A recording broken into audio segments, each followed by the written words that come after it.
É isso, pessoal. Vamos então conversar, vamos nos debruçar mesmo, mergulhar nessa ata do Copom, que eu ainda não li, porque desde a divulgação às 8 horas da manhã estou aqui junto com vocês.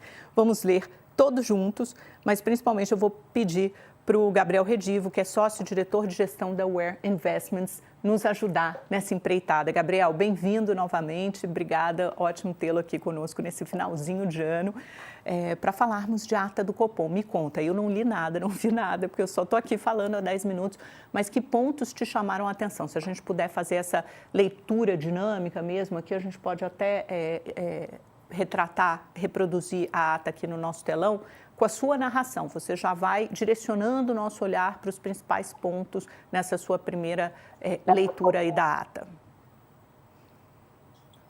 Bom dia a todos, prazer estar com vocês. Amanda, obrigado pela oportunidade em nome da UER. Bom, a ata veio bem em linha com as expectativas que nós tínhamos, né? O Gabriel Gallipo, na verdade, desde que assumiu a presidência, ele não tem demonstrado, né, um cenário diferente. Pelo contrário, ele tem sido sempre coerente nas suas tomadas de decisão e uma postura sempre cautelosa, dado o cenário macroeconômico que nós temos, não só doméstico, como no mercado internacional.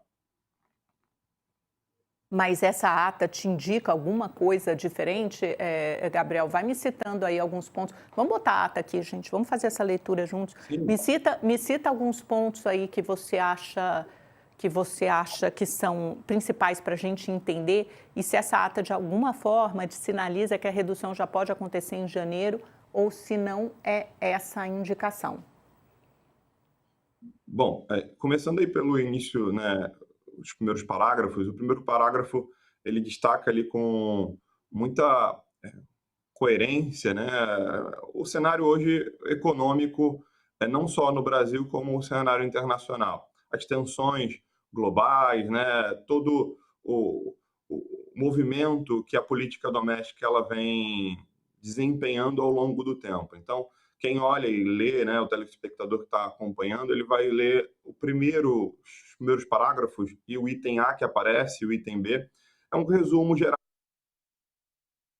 que a gente teve uma redução no risco com a queda da paralisação, né, o shutdown nos Estados Unidos já não acontece mais, então isso reduziu o risco. Isso ele cita no quarto parágrafo, quando ele começa a ler o cenário externo ainda segue incerto, os riscos de longo prazo, assim como várias das fontes de incerteza mais imediatas se mantêm, de modo ainda que muitos riscos latentes persistem, o cenário internacional está menos incerto do que esteve alguns meses atrás, com o fim do shutdown nos Estados Unidos e a evolução das negociações comerciais. Nesse ambiente, os preços dos principais commodities permanecendo contidos e as condições financeiras favoráveis.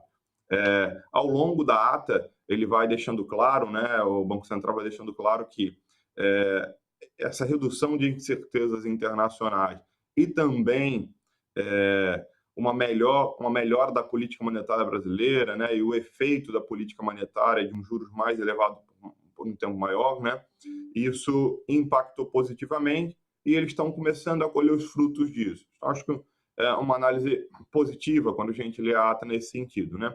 Depois podemos descer já ali para o parágrafo 7, que o parágrafo 7, para mim, ele tem ali um ponto principal, né? Quando a gente olha o parágrafo 7, ele destaca sobre a política fiscal, os impactos dela no curto prazo, mas a última frase, né, as últimas frases ali, que ele diz ali, o comitê manteve a firme convicção de que as políticas devem ser previsíveis, críveis e anticíclicas. Em particular, o debate do comitê evidenciou novamente a necessidade de uma política fiscal e monetária harmoniosa, ou seja, ele deixou claro que para 2026 eles vão olhar e vêm olhando a política fiscal. A política fiscal vai ser sim o decisor dos juros. Ele não dá sinal, né? Eu já vou antecipar um pouquinho, mas em nenhum momento ele dá sinais de que ele vai ter cortes, não deixa cortes em aberto na ata. Pelo contrário, quem tinha ali uma expectativa para um corte em janeiro, o Banco Central ele foi extremamente cauteloso, ele usa a palavra cautela, como em todas as outras atas, com muita frequência. dado o cenário político fiscal um pouco mais incerto, dado o cenário geopolítico também. Então, ele manteve esse tom mais cauteloso, que não é ruim também no ponto de vista mercadológico. Muitas vezes a gente olha esse cenário e fala, nossa, então quer dizer que eles vão subir juros ou vão manter juros ao longo de 2026 todo.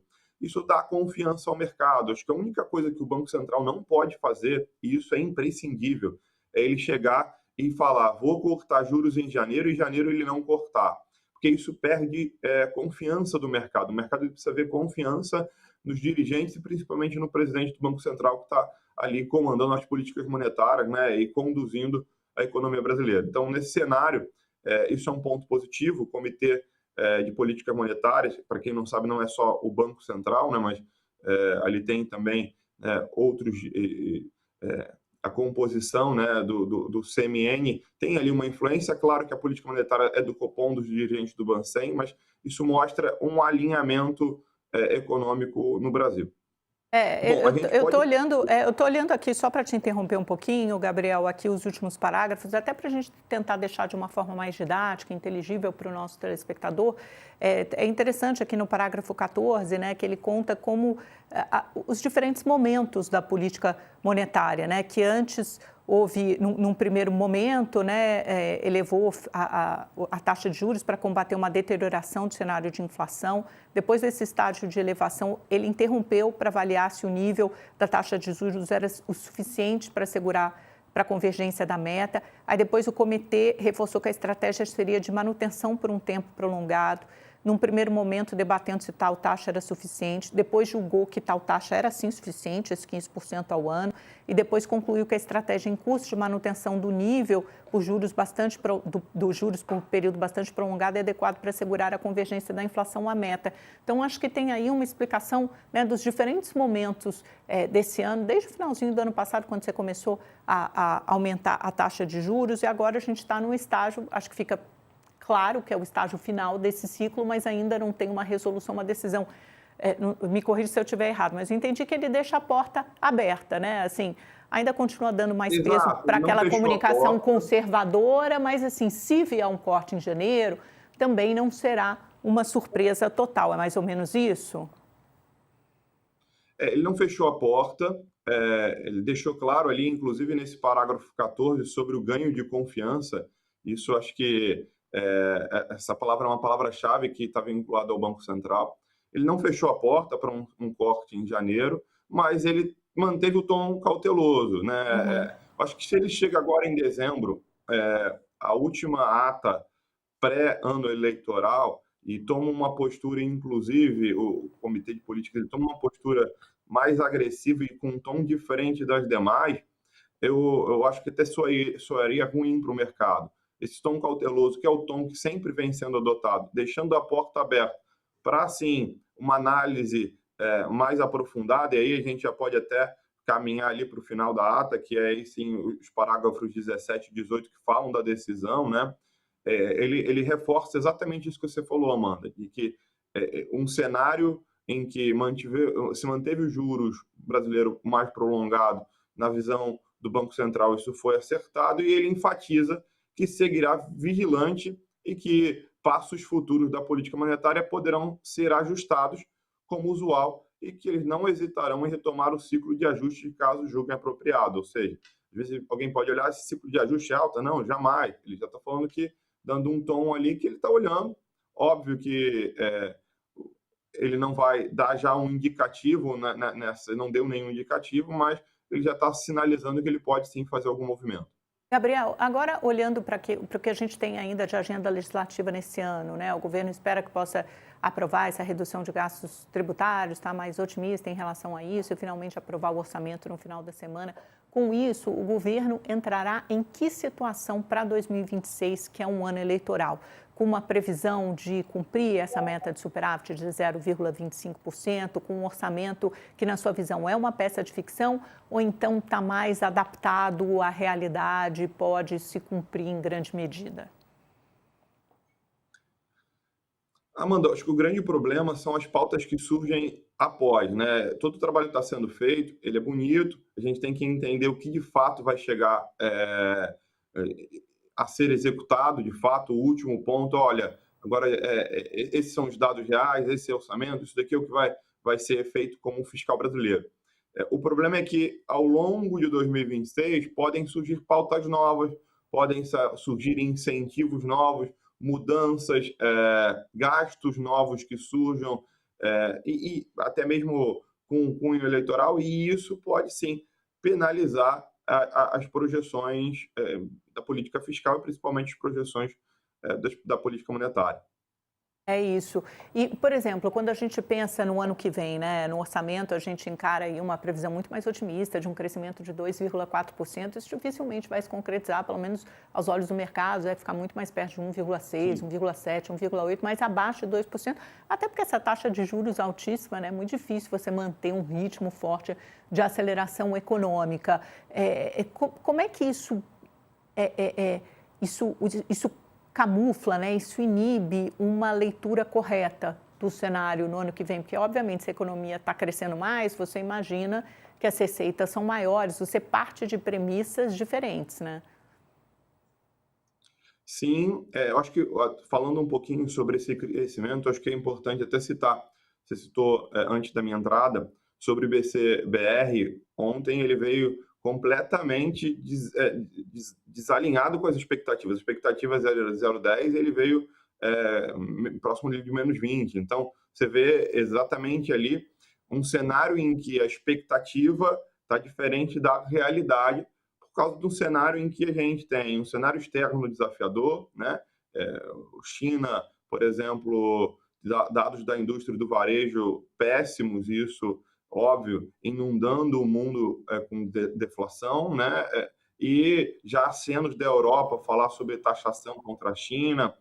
Isso tudo influencia no mercado local, isso tudo vai influenciar no mercado brasileiro e aí conectando com o orçamento, é óbvio que o fiscal, somado a essa política externa, ela vai entrar muito em choque em 2026. Se você fizer tudo certinho, não surgirem pautas novas, não surgirem dados diferentes do habitual ou uma política diferente, óbvio que a gente tem um cenário mais positivo. Entendi. E entrando no ano que vem, o Gabriel, mesmo quando a gente fala especificamente de juros, né? Então, a Selic entra no ano a 15%, onde é que você enxerga ela no final do ano e para o consumidor, para o dia a dia? Mesmo que ela caia para 12,5%, ainda é um patamar altíssimo, né? Faz uma diferença significativa para a economia?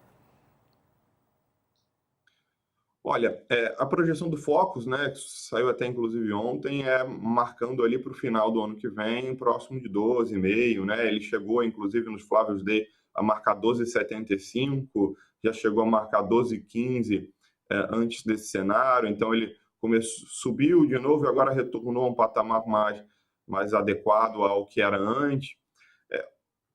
Óbvio que um ano eleitoral faz muito preço, né? A gente tem que entender que 2026, para quem está operando bolsa, vai ser um ano de volatilidade em bolsa, vai ser um ano que as pesquisas vão impactar.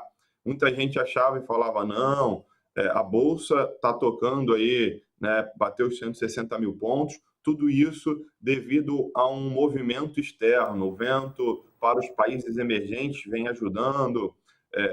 O discurso era esse, até que você teve o Flavius Day, né, um anúncio de uma possível candidatura, e aí a bolsa despenca, o dólar dispara, e você vê que o mercado, de fato, já estava começando a operar um pouco eleições. Né? E 2026 vai demonstrar muito isso, um ano muito tático, um ano que os gestores de patrimônio vão estar muito atentos a como conduzir as alocações. Eu acho que vai ser importantíssimo. Tá certo, Gabriel, tá ótimo.